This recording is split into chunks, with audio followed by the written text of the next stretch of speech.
Welcome to சுவை சமையல். இந்த வீடியோவில் நம்ம பார்க்க போகிறது சோள உருண்டை எப்படி பண்ணுறதுன்னு பார்க்கலாம். சோளத்தில் ரெண்டு விதமான சோளம் இருக்குது. ஒன்று வெள்ளை சோளம் இருக்குது, இன்னொன்று சிகப்பு சோளம் இருக்குது. இந்த வெள்ளை சோளத்தில் தான் நம்ம இந்த உருண்டையை பண்ண போகிறோம். இந்த வெள்ளை சோளத்தை இங்கிலீஷில் கிரேட் மில்லட்னு சொல்லுவாங்க. அதோட பேருக்கு ஏற்ற மாதிரி அதில் நிறைய நியூட்ரிஷன்ஸ் இருக்குது. ப்ரோட்டீன்ஸ் இருக்குது, கால்சியம் இருக்குது, அயன் இருக்குது. இது மாதிரி இன்னும் நிறைய சொல்லிகிட்டே போகலாம். அவ்வளோ நியூட்ரிஷனல் வேல்யூ நிறையா இருக்குது இந்த வெள்ளை சோளத்தில். இது டைஜஷனுக்குலாம் ரொம்ப நல்லது. ஹார்ட் பேஷண்ட்ஸ்க்கு, அப்புறம் டயபெட்டிஸ் பேஷண்ட்ஸ்க்குலாம் ரொம்ப நல்லது. நம்மளோட சுகர் லெவல்ஸ்லாம் இது நார்மலாக கண்ட்ரோல்லே வச்சுக்கும். அப்புறம் பிளட்டில் இருக்க கொலஸ்ட்ரால்ஸ்லாம் இது கம்மி பண்ணுது. வெயிட் லாஸ்க்கும் இது ரொம்பவே யூஸ்ஃபுல்லாக இருக்குது. இந்த சோள உருண்டை பண்ணுறதும் ரொம்ப சிம்பிளான ப்ராசஸ் தான். அதனால் இந்த மாதிரி பண்ணி உங்கள் குழந்தைங்களுக்கும் கொடுங்க, நீங்களும் ஹெல்த்தியாக இருங்க. இப்போ வாங்க இந்த ஹெல்த்தியான வெள்ளை சோள உருண்டை எப்படி பண்ணுறதுன்னு பார்க்கலாம். இதுவரைக்கும் சுவை சமையல் சேனலை சப்ஸ்கிரைப் பண்ணாதவங்க சப்ஸ்கிரைப் பண்ணிக்கோங்க. இந்த வீடியோவுக்கு கீழே இருக்க சப்ஸ்கிரைப் பட்டனை கிளிக் பண்ணிக்கோங்க. கூடவே இருக்க பெல் ஐக்கானையும் கிளிக் பண்ணிக்கோங்க. இப்போ வாங்க நம்ம வீடியோக்குள்ளே போகலாம். நான் ஒரு 2 கிலோ வெள்ளை சோளத்தை இந்த மாதிரி நல்லா காய வச்சு இப்போ எடுத்து வச்சுருக்கேன். இதை மிக்ஸி ஜாரில் போட்டு கொஞ்சம் கொஞ்சமாக போட்டு எடுத்துக்கோங்க. மிக்ஸி ஜாரில் போடும்போது ரிவர்ஸில் விட்டு விட்டு ஓட்டிக்கோங்க மிக்ஸியாக. அப்போ தான் அதில் இருக்க உமியெல்லாம் நமக்கு வெளியே வரும். பவுடராக அந்த மாதிரி அரைக்கக்கூடாது. அந்த மாதிரி ரிவர்ஸில் சுற்றும் போது அந்த உமியெல்லாம் வெளியே வந்துடும். நம்ம க்ளீன் பண்ணுறதுக்காக தான் இந்த ப்ராசஸை பண்ணுறோம். கொஞ்சம் கொஞ்சமாக போட்டு நம்ம சோளத்தெல்லாம் இந்த மாதிரி சுற்றி எடுத்து வச்சுக்கலாம். இப்போ நான் உமியெல்லாம் ரிமூவ் பண்ணிவிட்டு எல்லாத்தையும் சுத்தமாக புடைச்சி வச்சுருக்கேன்.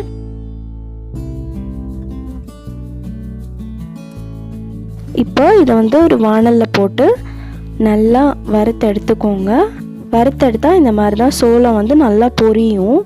இந்த மாதிரி வெள்ளை வெள்ளையாக பொரிஞ்சு வரும்போது எடுத்துடலாம். இதை ஒரு பிளேட்டில் கொட்டி நல்லா ஆற வச்சுக்கோங்க.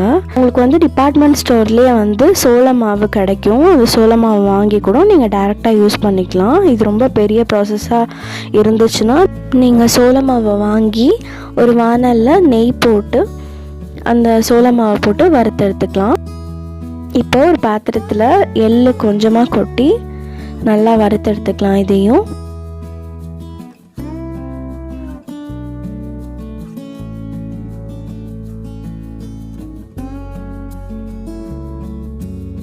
நல்லா வறுத்தெடுத்துக்கோங்க. கொஞ்சம் நேரத்தில் சடச்சடன்னு வெடிக்க ஆரம்பிக்கும் எள்ளு. அந்த டைமில் நம்ம ஆஃப் பண்ணி இதை எடுத்து வச்சுக்கலாம் தனியாக. இப்போ ஒரு பிளேட்டில் கொட்டி நல்லா ஆற வச்சுக்கோங்க. இதையும்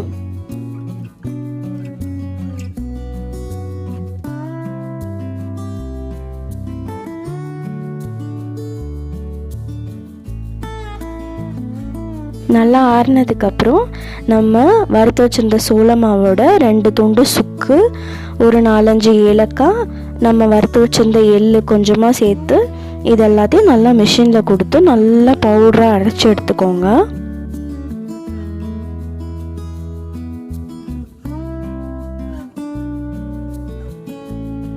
பாருங்கள், நான் மிஷினில் கொடுத்து நல்லா பவுடராக அரைச்சி எடுத்துக்கிட்டேன்.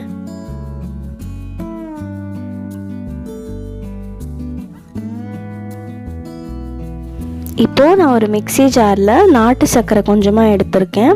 நாட்டு சர்க்கரை அங்கங்கே கட்டி கட்டியாக இருக்குன்றதுனால மிக்சியில் போட்டு நைஸாக பவுட்ரு பண்ணி எடுத்துக்கோங்க.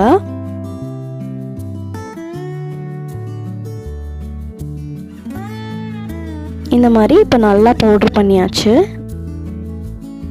வெள்ளை சர்க்கரைலாம் நம்ம உடம்புக்கு ரொம்ப கெடுதல். அதனால நான் நாட்டு சர்க்கரையை யூஸ் பண்ணியிருக்கேன் இதுக்கு, இந்த உருண்டைக்கு.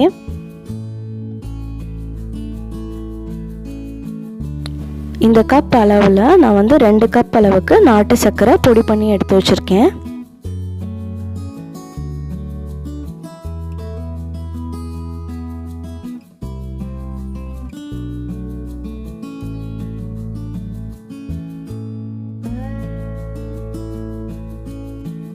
உங்களோட இனிப்பு டேஸ்ட்டுக்கு தகுந்த மாதிரி நீங்கள் கூட்டவோ குறைச்சோ போட்டுக்கோங்க. பேரிச்சம்பழத்தை இந்த மாதிரி சின்ன சின்ன பீசஸாக கட் பண்ணி எடுத்து வச்சுருக்கேன். அதையும் வந்து நம்ம இதோட 1 கப் அளவுக்கு ஆட் பண்ணிக்கலாம்.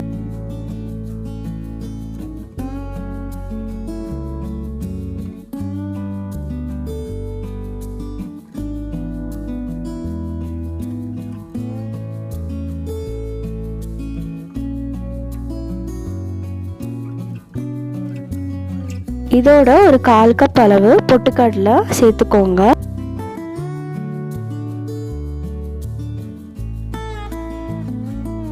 இப்போ நம்ம மிஷினில் கொடுத்து அரைச்சா அந்த சோள மாவு எடுத்திருக்கேன். இது வந்து ஒரு 3 கப் அளவுக்கு எடுத்திருக்கேன். நம்ம சர்க்கரை அளந்து போட்டால் அதே கப்லேயே வந்து 3 கப் அளவுக்கு 2 கப் சர்க்கரை நான் போட்டிருக்கேன்.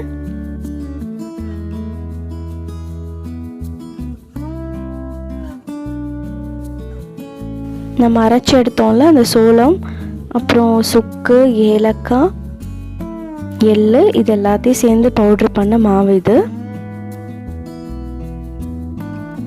நம்ம 3 கப் அளவுக்கு மாவு எடுத்தோம்னா அதில் 2 கப் அளவுக்கு சர்க்கரை போடணும்.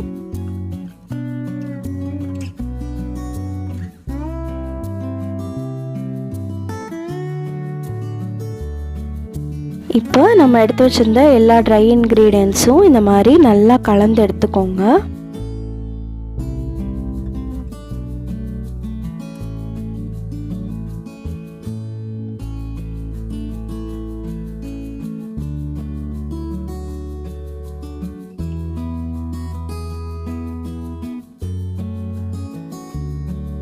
நல்லா எல்லாத்தையும் ஈவனாக மிக்ஸ் பண்ணிக்கோங்க.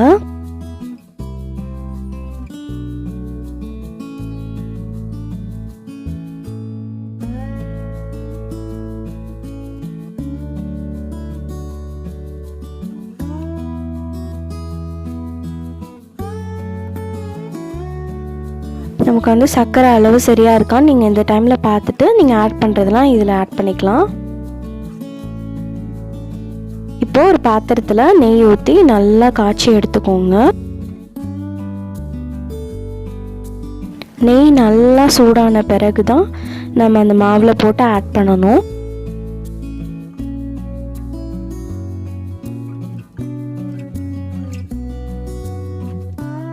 இப்போது நெய் நல்லா சூடாகிடுச்சு. நம்ம கலந்து வச்சுருந்த மிக்சரில் இந்த சூடான நெய்யை வந்து நம்ம அதில் ஆட் பண்ணிக்கலாம்.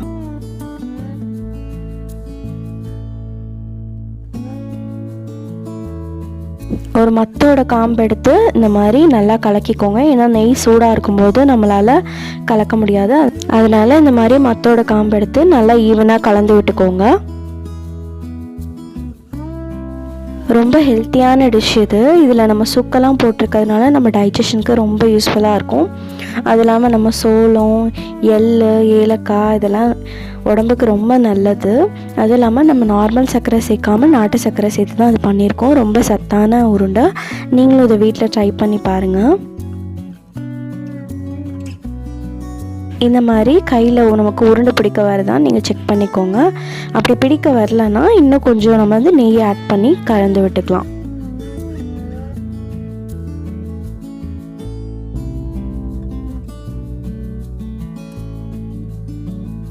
நம்ம இந்த மாதிரி கலந்து விட்டுட்டு கையில் பிடிச்சி பார்த்தோன்னா நம்ம பிடிக்கிற அளவுக்கு வரணும் அந்த மாவு. இது வந்து நம்ம ஆறுனா கூட நம்ம நல்லா உருண்டை பிடிச்சிக்கலாம்.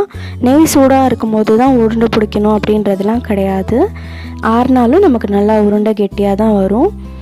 நம்ம இதில் நாட்டு சர்க்கரைலாம் கலந்ததுனால அது கரையும் போது நல்லா உருண்டெல்லாம் ஃபிக்ஸ் ஆகி நல்லா உடையாமல் நமக்கு கிடைக்கும்.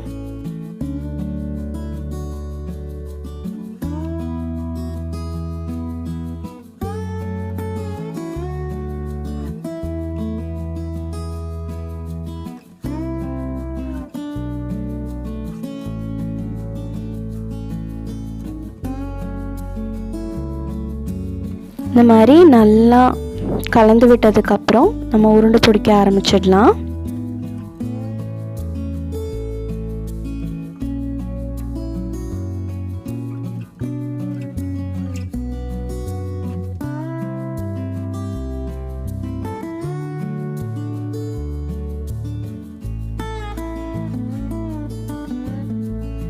இந்த மாதிரி நல்லா இறுக்கமாக பிடிச்சி அப்புறம் இந்த மாதிரி ரொட்டேட் பண்ணி நல்லா பிடிச்சிக்கோங்க. அப்போ தான் நல்லா உருண்டை ஷேப்பில் கிடைக்கும் நமக்கு.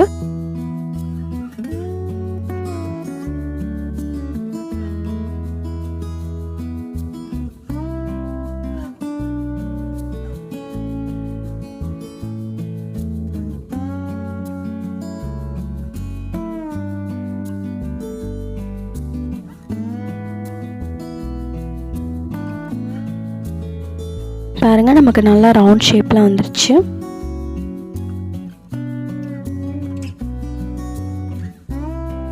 மறுபடியும் இப்போ எப்படி பண்ணுறதுன்னு காமிக்கிறேன்.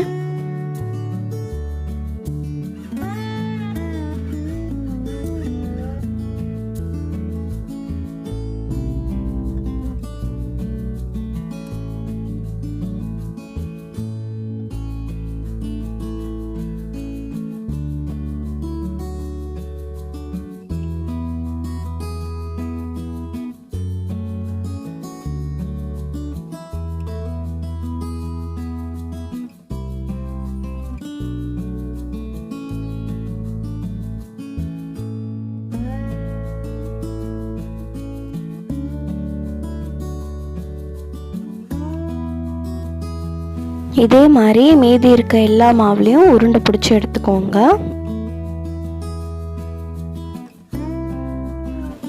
நமக்கு சூப்பராக சோள உருண்டை ரெடி ஆகிடுச்சு. இதை ஒரு பிளேட்டில் நம்ம ட்ரான்ஸ்ஃபர் பண்ணிக்கலாம். பாருங்கள், இவ்வளோ சூப்பராக வந்திருக்கு நம்ம சோள உருண்டை. ரொம்ப ஹெல்த்தியாக இருக்கும். இதோட ஹெல்த் பெனிஃபிட்ஸ்லாம் நான் ஸ்டார்டிங்லேயே உங்களுக்கு சொன்னேன்.